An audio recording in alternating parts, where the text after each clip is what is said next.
Gue ada pertanyaan buat lo ya. Jadi seandainya gue transfer lu sekarang uang 50 juta langsung ke bank lu dan ke rekening lu. Jadi anggap misal lu itu ada di sini, ya terus ini bank, ya. Dan bank lu itu saldo tiba-tiba tambah 50 juta gara-gara gue gitu ya. Gue kasih lu 50 juta secara cuma-cuma.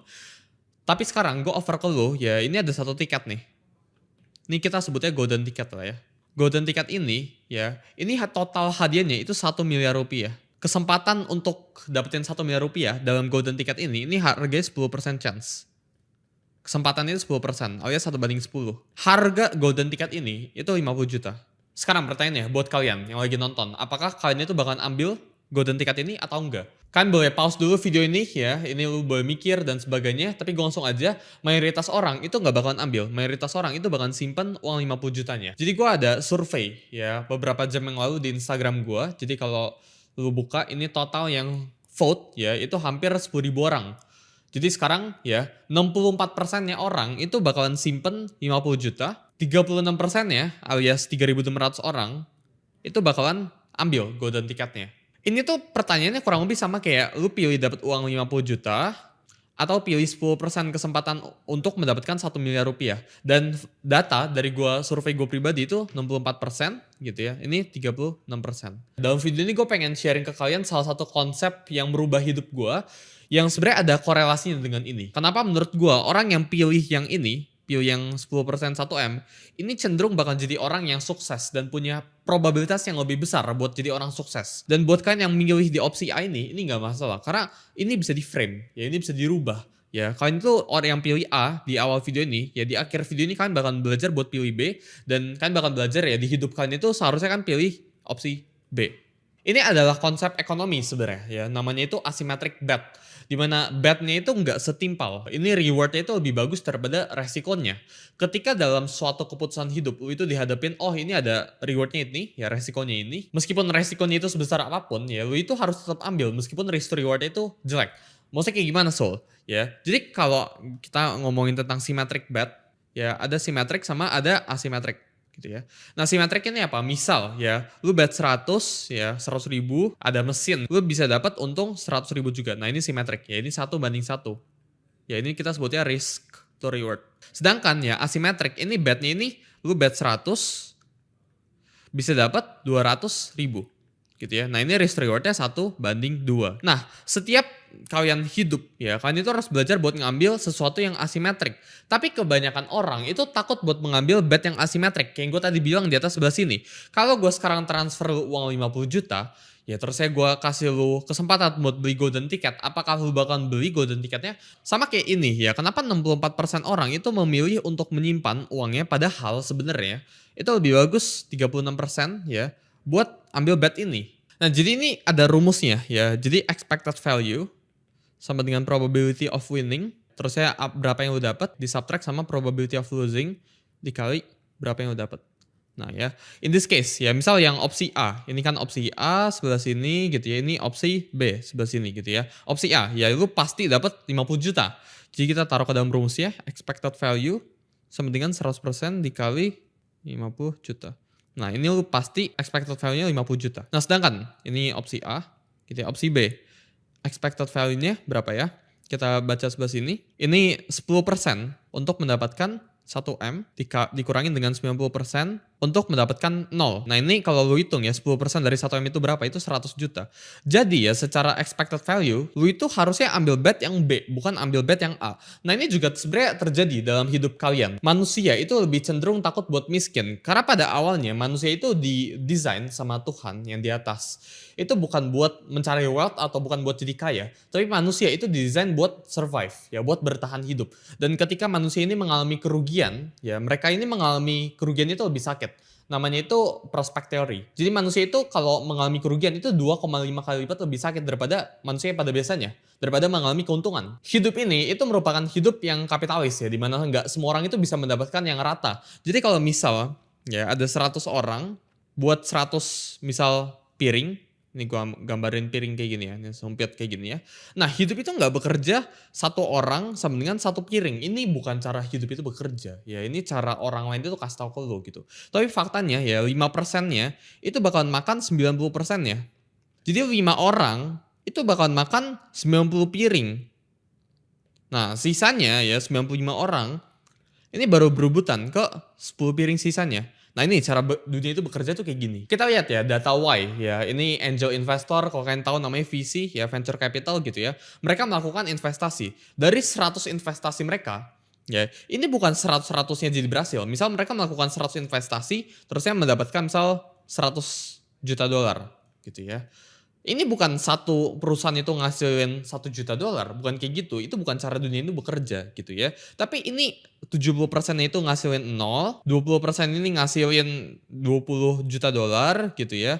Terus saya sisanya baru, sorry ini misalnya 25% gitu ya, baru 5%-nya ini ngasilin ya sisanya ya 80 juta dolar. Ini cara dunia itu bekerja. Karena dunia ini itu nggak pernah adil ya, dunia ini selalu asimetrik sifatnya. Jumlah winning rate kalian itu nggak pernah ngaruh. Jadi mau kalian cuma menangnya 1% of the time, tapi setiap kali kalian menang 1% itu lu bisa kali 1000 bet lu, itu lu bakal menang in the long term. Misal lu punya uang 100 juta. 100 juta ini ya lu pakai buat misal berinvestasi ke 20 bisnis. Kalau tahu-tahu dari 20 bisnis ini yang jalan cuma satu, apakah lu bakal bangkrut? Jawabannya enggak. Kalau 20 bisnis nih ya, 15 bisnisnya itu misal ngasilin 0 alias bangkrut. Lalu taruh 100 juta nih, ya masing-masing 5 juta ke bisnisnya gitu. 4 bisnisnya ini ngasilin contohnya cuma misal 50 juta. Jadi lu masih rugi posisinya. Nah, satu bisnis terakhirnya ini tahu-tahu ngasilin lu 1 M.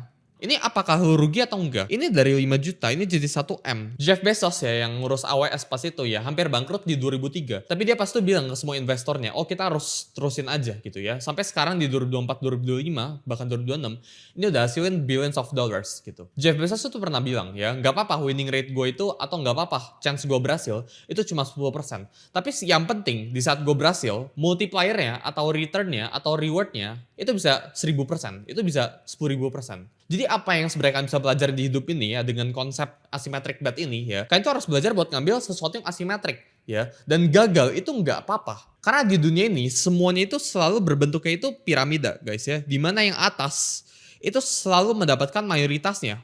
Ini sistem kapitalis ya. Dimana Elon Musk ya, ini kalau lu gabungin 100 juta warga Indonesia pun belum tentu atau enggak bahkan lebih kaya daripada Elon Musk.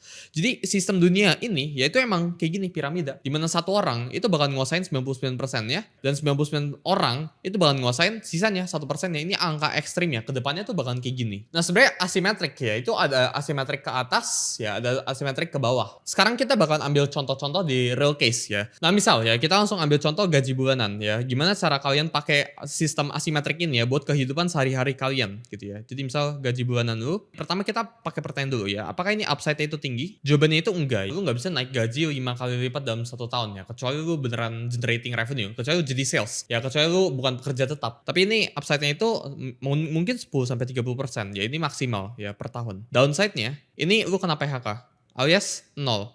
Jadi apakah gaji bulanan ya ini merupakan bet yang asimetrik? Jawabannya enggak. Jadi kalau lu pengen jadi orang yang kaya banget, apakah lu bisa lewat jalur ini? Ya enggak. Tapi gue kasih tau ke lu ya di sini ya, gaji bulanan ini merupakan sesuatu yang stabil, dan stabil itu juga mahal. Jadi sesuatu orang kalau lu pengen ngambil sesuatu yang asimetrik ya itu bisa nggak stabil. Ini again ya, gue disclaimer juga, gue bukan merendahkan orang yang punya gaji bulanan, tapi terkadang ya ada beberapa orang yang emang pengennya stabilitas dan ini stable gitu. Tapi kalau kalian yang pengen jadi orang kaya, lu nggak bisa cari stabil. Karena tidak ada kamu stabil dalam entrepreneurship atau dalam menjalankan bisnis. Sedangkan contoh lainnya ya, lu jadi content creator. Ini gue ngambil contoh random gitu ya. Nah content creator, upside-nya.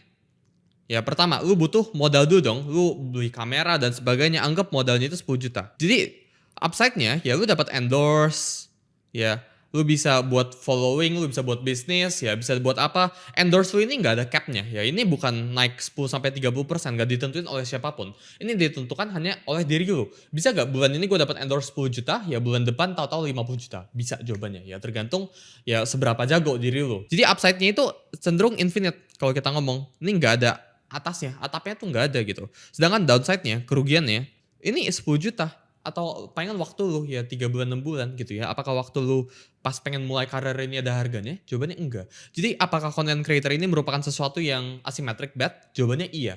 Jadi dalam dunia apapun itu yang lu pekerjakan ya, lu harus belajar buat ambil sesuatu yang asimetris. Nah sekarang ya, ini on paper ya, secara tulisan, ini mungkin terdengar itu masuk akal buat kalian. Tapi kenapa nggak semua orang melakukan ini? Karena ada satu kata yang namanya itu loss aversion. Dimana orang itu lebih takut buat rugi kayak yang gue tadi bilang. Karena manusia itu pada awalnya didesain untuk survive ya, bukan buat cari wealth yang gila-gilaan gitu ya. Mereka juga punya status dan punya keluarga. Mereka emotional. Jadi menurut gue, kalian itu nggak bisa sembarangan ngambil asymmetric bet ya. Tetap lu harus perhitungkan. Kalau misal gue sebut di sini ya, lu buat content creator atau enggak lu buat bisnis deh. Kita buat contoh yang baru. Buat bisnis ya, upside-nya itu misal 100M contohnya, 100 miliar ya, lu bisa bikin infinite cabangnya gitu ya. Tapi downside-nya alias kerugian kalian itu misal 1 miliar. Dan kebetulan 1 miliar yang sebelah sini ini seluruh harta tabungan kalian. Apakah ini worth it? Jawabannya enggak. Jadi enggak semua asymmetric bet itu lu bisa ambil. Ini kalau lu pakai uang. Tapi ketika lu ambil lu tetap harus mempertanyakan apa yang gue hilang ya. Kalau gue rugi apa yang gue hilang gitu. Enggak semua asymmetric bet itu bagus ya. Enggak semua asymmetric risk itu harus lu ambil gitu ya. Tapi ketika lu ambil lu harus mempertanyakan ini. Berbeda dengan kalau lu spend tenaga sama waktu lu ya. Ketika lu masih belum mulai apa-apa ya.